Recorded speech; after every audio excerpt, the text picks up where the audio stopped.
Hello friends, स्वागत है आपका आज के इस वीडियो में। तो फ्रेंड्स, आज एक बार फिर मैं आप लोगों के लिए लेकर आया हूँ हिंदी साहित्य प्रश्नावली।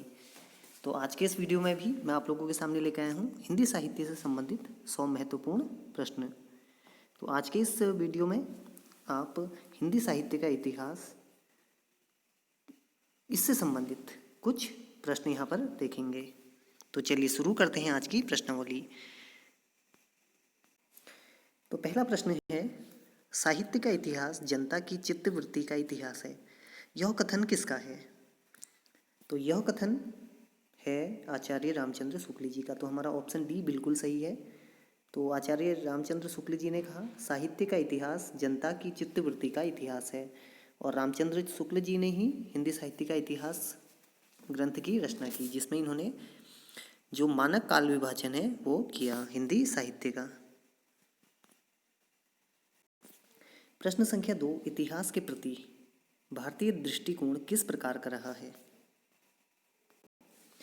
तो इसका सही आंसर है ऑप्शन ए, आदर्शमूलक एवं अध्यात्मवादी।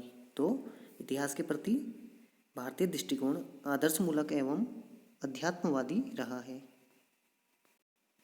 प्रश्न संख्या 3, हिंदी साहित्य की भूमिका के लेखक कौन हैं? तो हिंदी साहित्य की भूमिका, इसके लेखक हैं ऑप्शन बी, आचार्य हजारी प्रसाद द्विवेदी जी। प्रश्न संख्या 4, हिंदी साहित्य के इतिहास लेखन की परंपरा का सूत्रपात किसने किया? तो ये आना चाहिए, बहुत महत्वपूर्ण प्रश्न है। हिंदी साहित्य के इतिहास का लेखन तो किसने किया इसका सूत्रपात? तो इसका किया गार्सद तासी ने, और इन्होंने फ्रेंच भाषा में हिंदी साहित्य का इतिहास सर्वप्रथम लिया। प्रश्न संख्या 5, आचार्य रामचंद्र शुक्ल के इतिहास ग्रंथ का नाम बताइए। तो आचार्य रामचंद्र शुक्ल, इनके जो इतिहास ग्रंथ है उसका नाम आपको पता ही होगा, हिंदी साहित्य का इतिहास।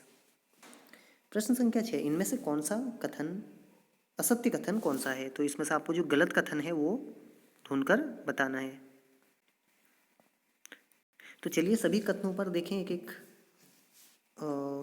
बार विचार विमर्श करते हैं।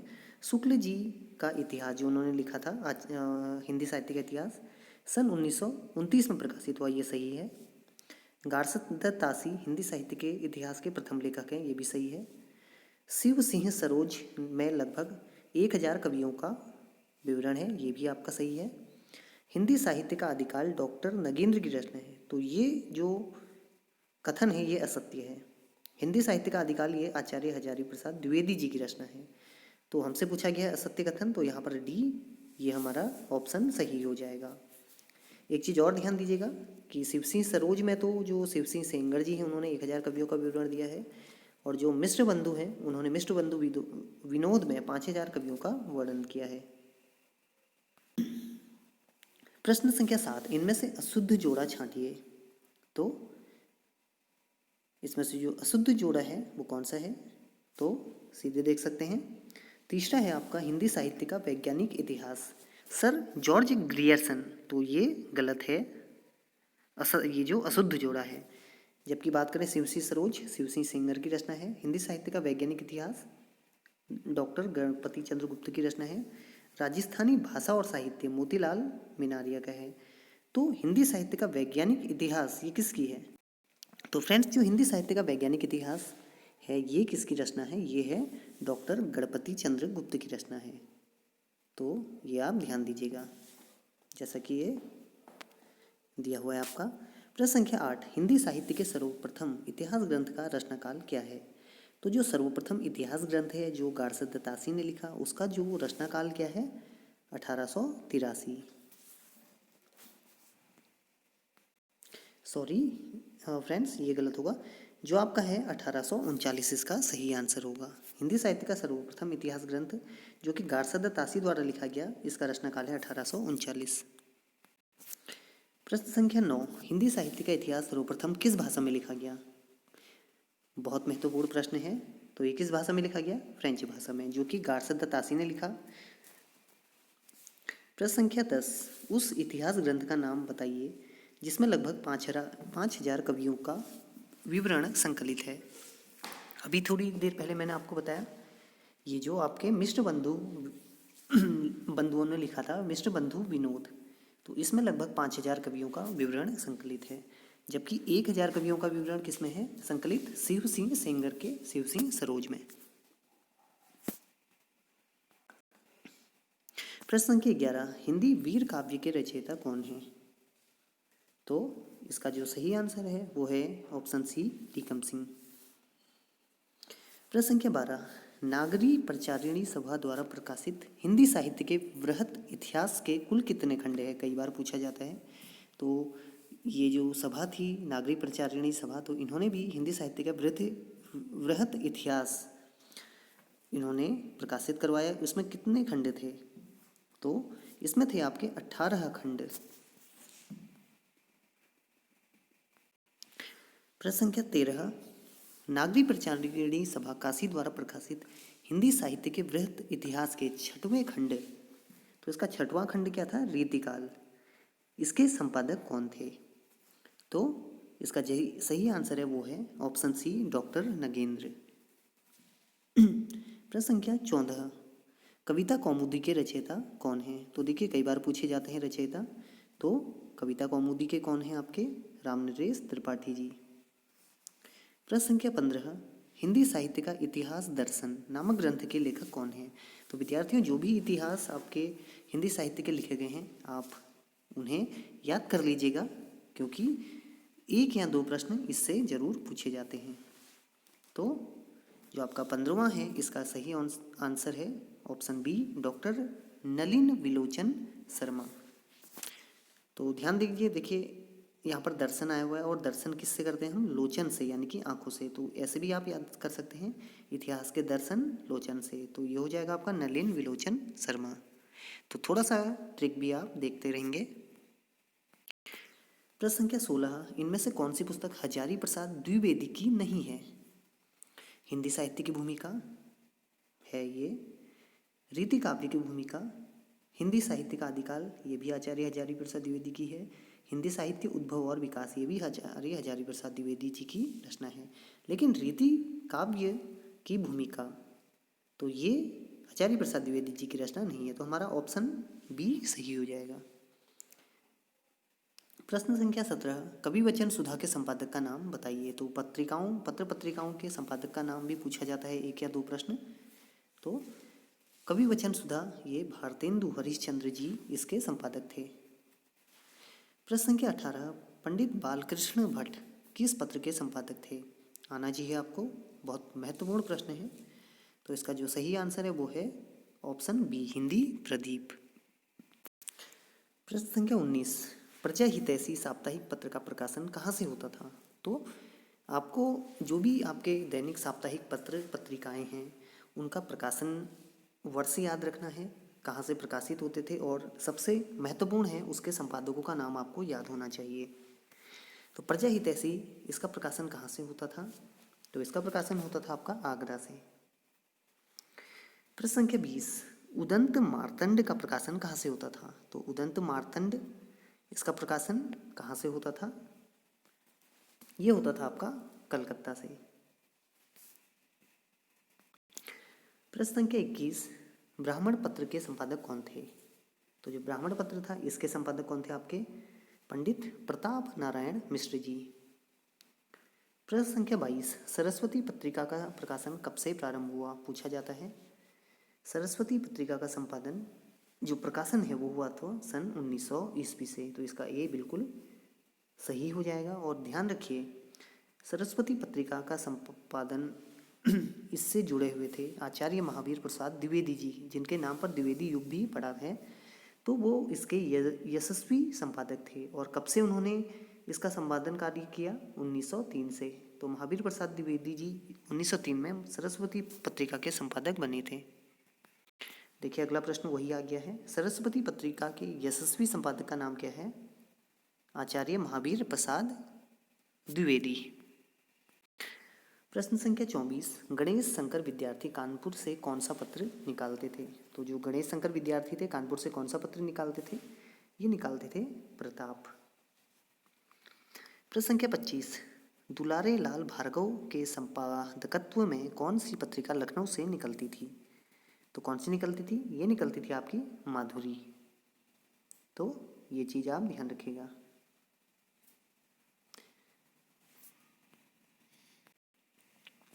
प्रश्न संख्या 26 हिंदी का धार्मिक मासिक पत्र कौन सा था? तो हिंदी का जो धार्मिक मासिक पत्र था वो कौन सा था? इसका जो सही आंसर है वो है बी, कल्याण। प्रश्न संख्या 27, देखिए वही प्रश्न आ गया है, उससे मिलता जुलता। कल्याण का प्रकाशन किस नगर से होता था? जो आपका धार्मिक एक पत्रिका थी, इसका प्रकाशन कहाँ से होता था? ये होता था आपका गोरखपुर से। प्रश्न संख्या 28, विशाल भारत के संपादक कौन थे? तो विशाल भारत के संपादक कौन थे? बनारसी दास चतुर्वेदी जी। प्रश्न संख्या 29, विशाल भारत में किस रचनाकार के साहित्य को घासलेटी साहित्य कहा गया है? अत्यंत महत्वपूर्ण प्रश्न, कई बार इस तरह के पूछे जाते हैं। तो विशाल भारत में किसके साहित्य को घासलेटी साहित्य कहा गया था? तो इसका जो सही आंसर है वो है ऑप्शन डी, उग्र। उग्र कौन है? पांडे बेचन शर्मा उग्र, आपको पता होगा। प्रश्न संख्या 30, इनमें से निराला ने किस पत्रिका का संपादन किया? माधुरी, सुधा, चांद या इंदु? तो कौन सी पत्रिका का संपादन किया? जो सूर्यकांत त्रिपाठी निराला जी थे। तो 30 का आपका हो जाएगा बी, इन्होंने सुधा का प्रकाशन किया, संपादन किया। प्रश्न संख्या 31, आगरा से निकलने वाले साहित्य संदेश के संपादक कौन थे? तो साहित्य संदेश पहले तो देखिए कहाँ से निकलता था? आगरा से। और इसके जो संपादक थे वो कौन थे? बाबू गुलाब राय। तो साहित्य का संदेश कौन देते हैं? बाबू गुलाब राय, ऐसे याद कर लीजिए। प्रश्न संख्या 32, निम्न इनमें से कौन सुमेलित युग्म नहीं है? यानी कि कौन सा यहाँ पर युग्म गलत दिया गया है? तो 32 का आपका जो आंसर है वो है ऑप्शन सी, ये है मतवाला पटना। जबकि प्रभा कानपुर से ही प्रकाशित होता था, सुधा लखनऊ से, विशाल भारत कलकत्ता, और जो मतवाला है वो पटना से प्रकाशित नहीं होता था। कहाँ से होता था ये आप मुझे कमेंट के माध्यम से बताइए। प्रश्न संख्या 33, इनमें से गलत जोड़ा छांटकर अलग कीजिए। तो गलत देखिए यहाँ पर कौन सा है युग्म? प्रभा बालकृष्ण शर्मा नवीन, देवनागर उमापति दत्त शर्मा, हंस प्रेमचंद, मर्यादा रामचंद्र शुक्ल। तो कौन सा इसमें आपका गलत युग्म है? ये है आपका मर्यादा। जबकि हंस प्रेमचंद से जुड़ा हुआ है, देवनागर उमापति दत्त शर्मा से, प्रभा बालकृष्ण शर्मा नवीन से जुड़ा हुआ है। प्रश्न संख्या 34, आचार्य महावीर प्रसाद द्विवेदी ने सरस्वती पत्रिका का संपादन कब से संभाला? तो अभी आपको थोड़ी देर पहले बताया था, तो इन्होंने कब से संभाला? 1903 से। प्रश्न संख्या 35, इनमें से कौन सी पत्रिका छायावाद की समर्थक थी? तो छायावाद की समर्थक कौन सी पत्रिका थी आपकी? ये थी माधुरी। प्रश्न संख्या 36, विशाल भारत किस कवि के प्रति बहुत अनुदार था? तो जो विशाल भारत था वो किसके प्रति अनुदार था? ये था ऑप्शन सी, सूर्यकांत त्रिपाठी निराला जी के प्रति। प्रश्न संख्या 37, हिंदी भाषा का संस्कार एवं परिमार्जन किस पत्रिका के माध्यम से हुआ? तो जो हिंदी भाषा थी इसका संस्कार और परिमार्जन किस पत्रिका के माध्यम से हुआ? तो 37 का आपका हो जाएगा ऑप्शन बी, सरस्वती, जिसका प्रकाशन कब से हुआ? 1900 से। और इसके जो यशस्वी संपादक थे वो थे महावीर प्रसाद द्विवेदी जी, जो 1903 में इसके संपादक बने। यही आप ध्यान रखिएगा। प्रश्न संख्या 38, इनमें से भारतेंदु युग की पत्रिका कौन सी है? तो भारतेंदु युग की पत्रिका कौन सी है? ऑप्शन सी, कवि वचन सुधा। प्रश्न संख्या 39, इनमें से महात्मा गांधी के संपादन में निकले वाला पत्र कौन सा था? तो कौन सा था? बहुत सरल है, हिंदी नवजीवन। तो बी बिल्कुल सही हो जाएगा आपका। प्रश्न संख्या 40, माखनलाल चतुर्वेदी के संपादकत्व में निकलने वाला पत्र कौन था? तो किसके संपादक थे माखनलाल चतुर्वेदी जी? तो 40वें का आपका हो जाएगा सी, कर्मवीर। प्रश्न संख्या 41, कादम्बिनी के संपादक का नाम बताइए। ये भी कई बार पूछा जाता है। तो जो कादम्बिनी है इसके रचयिता कौन थे? आपके राजेंद्र अवस्थी जी। प्रश्न संख्या 42, कमलेश्वर किस कहानी पत्रिका के संपादक थे? जो कमलेश्वर थे आपके, तो ये किसके थे? ये थे सारिका। तो सारिका एक कहानी पत्रिका थी, उसके संपादक थे आपके कमलेश्वर। प्रश्न संख्या 43, डॉक्टर धर्मवीर भारती किस साप्ताहिक के संपादक थे?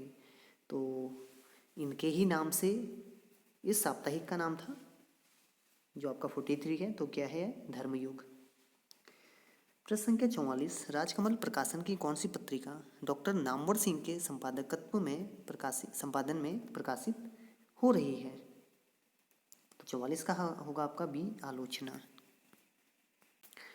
प्रश्न संख्या 45, जयप्रकाश भारती किस बाल पत्रिका के संपादक रहे हैं? तो जयप्रकाश भारती, तो ये किसके रहे हैं? ये रहे हैं आपके नंदन पत्रिका। तो बहुत प्रसिद्ध ये पत्रिका है नंदन। तो कौन थे इसके संपादक? जयप्रकाश भारती। प्रश्न संख्या 46, इनमें से निराला किस पत्रिका से जुड़े नहीं हैं? तो देखिए, निराला की जिन पत्रिकाओं से जुड़े थे उसका नाम आपको जरूर याद होना चाहिए। तो मतवाला से भी जुड़े थे, समन्वय से भी जुड़े थे और सुधा से भी जुड़े थे, लेकिन जागरण से वे नहीं जुड़े थे। तो हमसे पूछा गया है किससे नहीं जुड़े थे? तो जागरण से नहीं जुड़े थे। तो मतवाला, समन्वय और सुधा, इससे सूर्यकांत त्रिपाठी निराला जुड़े हुए थे। प्रश्न संख्या 47, उदयन शर्मा किस पत्रिका के संपादक रहे हैं? तो उदयन शर्मा किसके रहे हैं? ये रविवार पत्रिका के। तो इसे ऐसे भी याद रख सकते हैं, जैसे रवि है, रवि का क्या होता है? उदय होता है, यानी कि सूर्य का उदय। तो उदयन रविवार। प्रश्न संख्या 48, वर्तमान समय में दिल्ली में राजेंद्र यादव किस पत्रिका का संपादन कर रहे हैं? हंस, कर्मयोगी, अक्षर या भाषा? तो 48 का आपका जो सही आंसर है वो है ए, हंस पत्रिका। प्रश्न संख्या 49, धर्मयुग कहाँ से प्रकाशित होता था? जो धर्मयुग है वो कहाँ से प्रकाशित होता था? तो ये होता था आपका मुंबई से।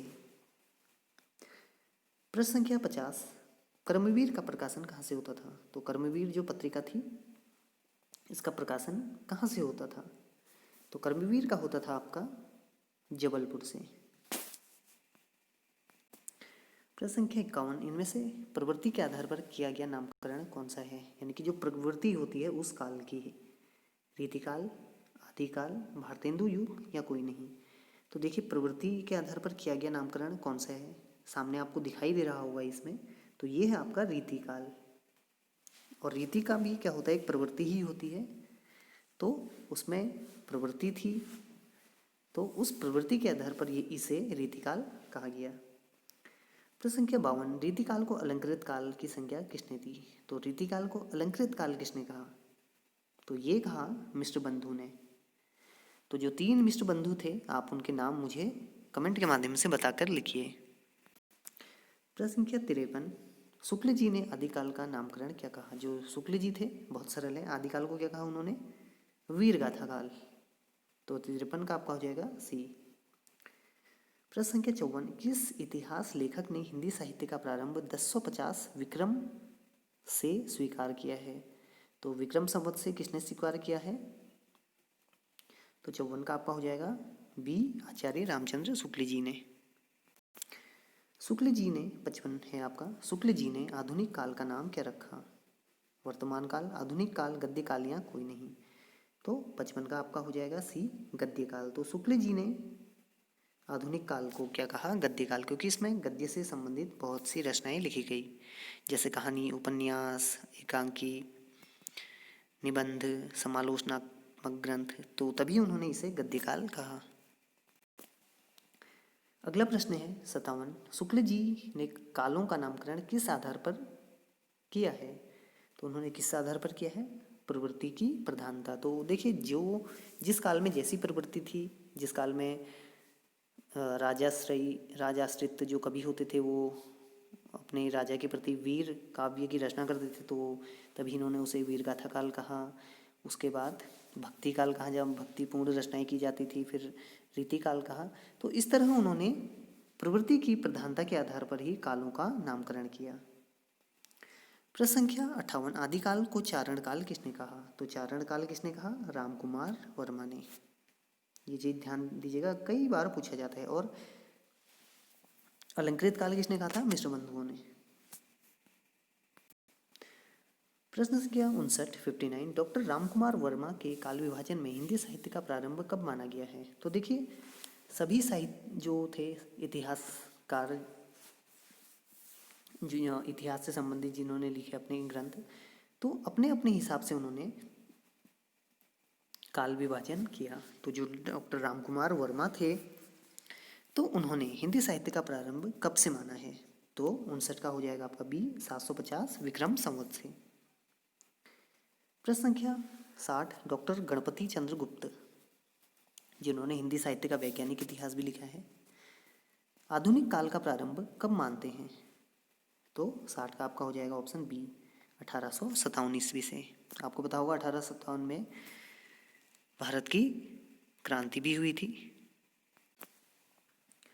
प्रश्न संख्या 61, इनमें से कौन सा नाम आदिकाल के लिए नहीं दिया गया है? आदिकाल के लिए कौन सा नहीं दिया गया है? आदिकाल, चारण काल, सिद्ध सामंत काल या संधि काल?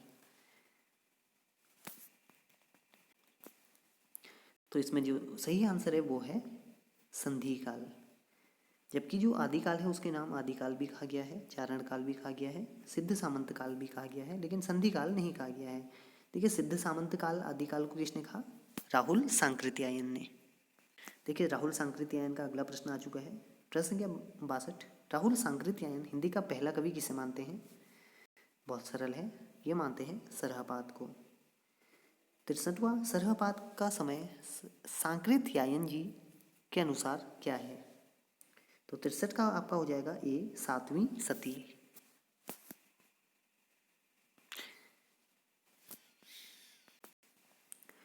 प्रश्न संख्या 64, हिंदी का पहला ग्रंथ कौन सा है? तो कौन सा है? ये है आपका श्रावकाचार। प्रश्न संख्या 65, श्रावकाचार के रचयिता कौन है? पूछा जाता है हिंदी का जो पहला ग्रंथ है किसे माना जाता है? श्रावकाचार। और इसके रचयिता कौन है? ये हैं आपके देवसेन। अगला प्रश्न श्रावकाचार से ही संबंधित है कि इसकी रचना कब हुई? तो इसकी रचना मानी जाती है 933 ईस्वी में। तो इसे हिंदी की प्रथम रचना भी माना जाता है, देवसेन कृत। प्रश्न संख्या 67, जगनिक द्वारा रचित वीर रस प्रधान ग्रंथ का नाम क्या है? तो जगनिक का क्या है? ये है आपका ऑप्शन सी, परमाल रासो। अब देखिए, इसकी एक ट्रिक है।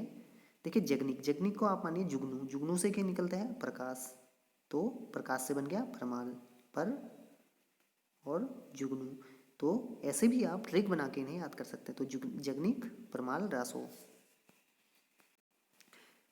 प्रश्न संख्या 68, आल्हा खंड किस रचना का लोकप्रिय नाम है?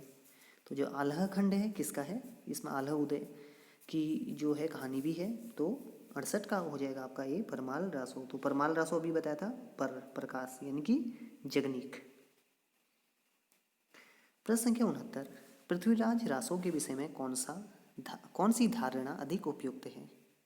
जो पृथ्वीराज रासो है, चंद्रवरदाई कृत, जो उन्होंने पृथ्वीराज चौहान से संबंधित अपना ग्रंथ लिखा था, तो इसके बारे में कौन सी धारणा उपयुक्त है? तो 69 का हो जाएगा सी, अर्ध प्रामाणिक।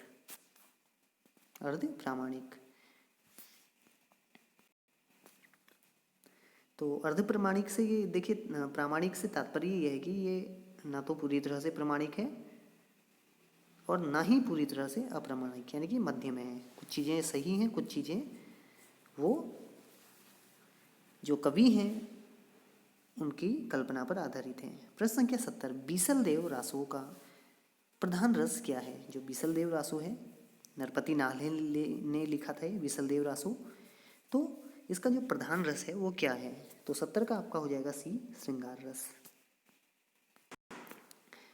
प्रश्न संख्या 71, इनमें से हिंदी का प्रथम महाकाव्य किसे माना जाता है? तो हिंदी का प्रथम महाकाव्य कई बार पूछा जाता है, बहुत सरल है। ये माना जाता है चंद्रवरदाई कृत पृथ्वीराज रासो को। तो हमारा डी बिल्कुल सही हो जाएगा। तो डी बिल्कुल सही। अगला प्रश्न अत्यंत महत्वपूर्ण, हिंदी का जो प्रथम महाकाव्य था वो माना गया था पृथ्वीराज रासो को। तो इसके बृहत रूपांतर में कितने सर्ग हैं, तो पूछा जाता है सर्ग ये हैं आपके 69, तो आपका डी सही हो जाएगा। और इसे सर्गों को इसमें समय भी कहा जाता है। प्रश्न संख्या 73, रासो शब्द की व्युत्पत्ति के संबंध में सर्वाधिक उपयुक्त मत कौन सा है, तो यानी कि जो रासो शब्द है इसके बारे में सबसे जो प्रमाणिक उपयुक्त मत माना जाता है वो कौन सा है, तो 73 का आपका हो जाएगा सी, रासो की व्युत्पत्ति रासक से हुई। अगला प्रश्न 74, आदिकाल में मनोरंजक साहित्य की रचना किसने की, तो किसने की, ये की आपकी अमीर खुसरो जी ने। तो आपको पता होगा इन्होंने पहेलियाँ भी लिखी थी और मुकरियाँ भी लिखी थी। तो इस तरह इन्होंने मनोरंजक साहित्य की भी रचना की, तो आपके थे अमीर खुसरो।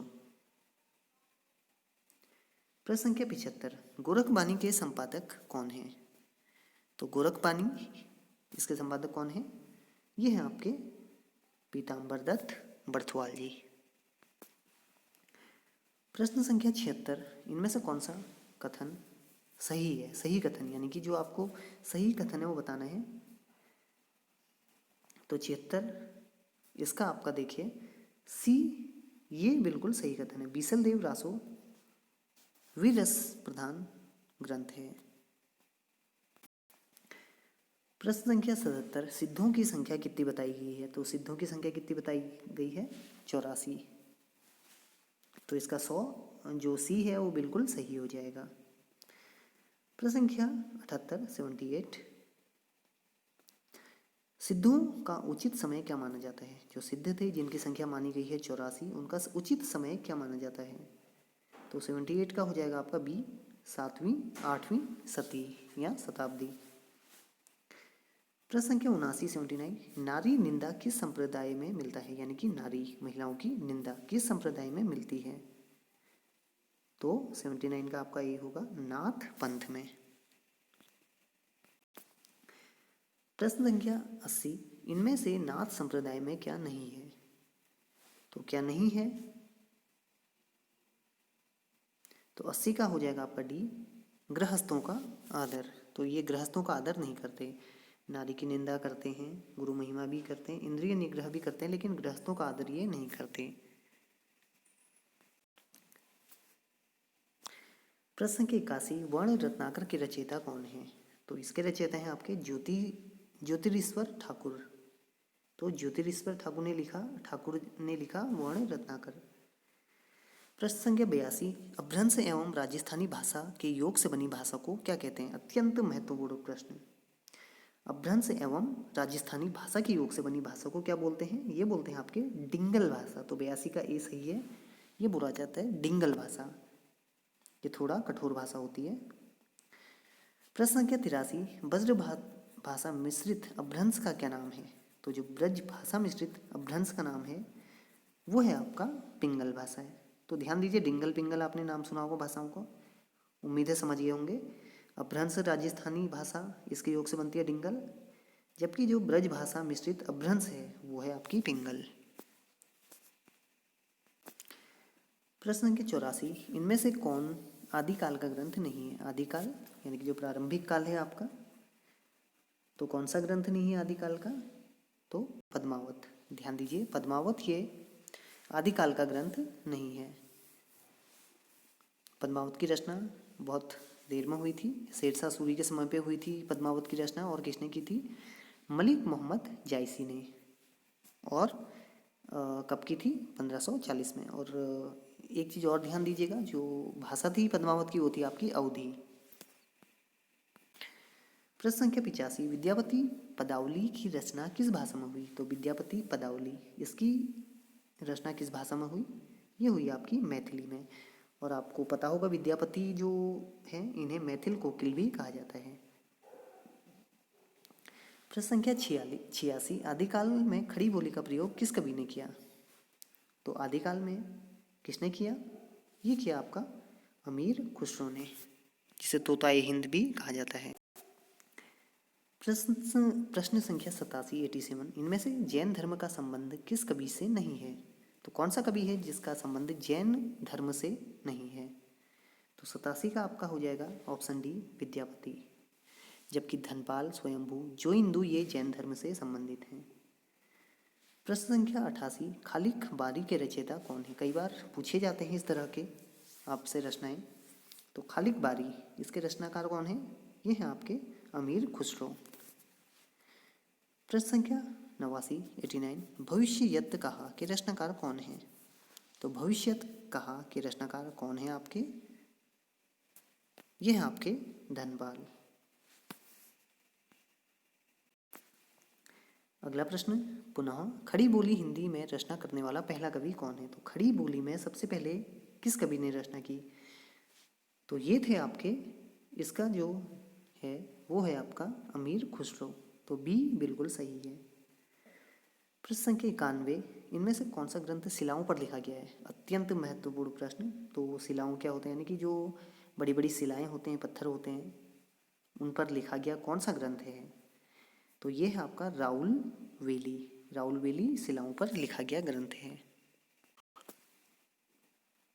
प्रश्न संख्या 92, मैथिली हिंदी में रचित गद्य रचना का नाम बताइए। तो मैथिली हिंदी में रचित जो गद्य रचना है वो कौन सी है आपकी? यह आपकी वर्ण रत्नाकर। प्रश्न संख्या 93, हिंदी साहित्य का आलोचनात्मक इतिहास ग्रंथ के लेखक कौन है? तो आलोचनात्मक इतिहास, इसके लेखक कौन है आपके? ये हैं आपके डॉक्टर रामकुमार वर्मा, जिन्होंने आदिकाल को चारण काल भी कहा, आपने पढ़ा था। प्रश्न संख्या 94, पृथ्वीराज रासो को आप किस वर्ग में रखेंगे? तो ये रखेंगे हम वीरगाथा वर्ग में। प्रश्न संख्या 95, पृथ्वीराज रासो में सर्वाधिक विवादित पक्ष कौन सा है? तो सर्वाधिक देखिए विवादित रही थी, तो सबसे विवादित पक्ष कौन सा है? तो ये है आपका बी ऐतिहासिकता, क्योंकि काफी कल्पना का भी प्रयोग इसमें किया गया है। प्रश्न संख्या 96, पाहुड़ दोहा के रचयिता कौन है? तो पूछा जाता है पाहुड़ दोहा, तो ये हैं आपके राम सिंह। प्रश्न संख्या 97, इनमें से किस रासो काव्य में श्रृंगार रस की प्रधानता है? तो कौन से में? देखिए जो रासो काव्य है अधिकतर वो वीर रस की प्रधानता उसमें होती है, लेकिन कौन सा ऐसा रासो काव्य है जिसमें श्रृंगार रस की प्रधानता है? तो 97 का आपका हो जाएगा सी बीसल देव रासो, जिसे लिखा था नरपति नाल ने।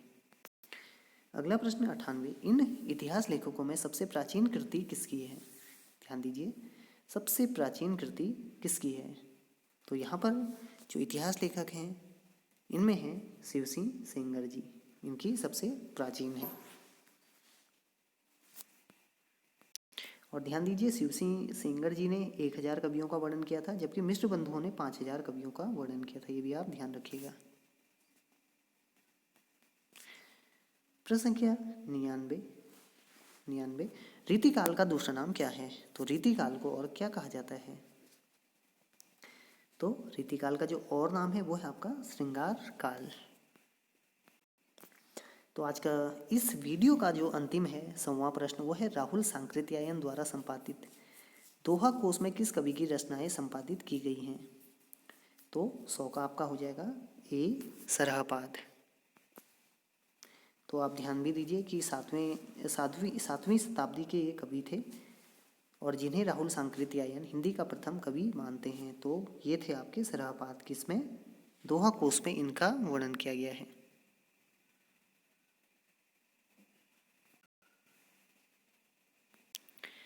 तो विद्यार्थियों ये था आपका आज का हिंदी की जो प्रश्नावली थी।